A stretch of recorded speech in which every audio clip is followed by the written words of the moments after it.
তো আমার কাছে 4টে কালার অ্যাভেলেবেল। প্রথমটা হচ্ছে এই কালারটা, এটা ভায়োলেট, এটা পিঙ্ক, আর এটা গ্রিন, আর এটা হচ্ছে কপার। এটা হচ্ছে গ্রিন, এই যে গ্রিন, এটা রিফ্লেকশনে অন্য কালার চেঞ্জ হচ্ছে, সি গ্রিন।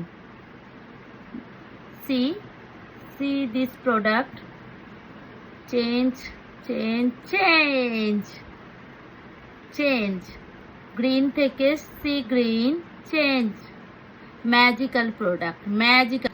এটা হচ্ছে গোল্ডেন, বা কেউ বলে এটা কপার, যেটাই হোক, গোল্ডেন কপার দুটোই সিমিলার কালার। এটা দেখাচ্ছে গোল্ডেন। এই this product change colour, yes colour change, yes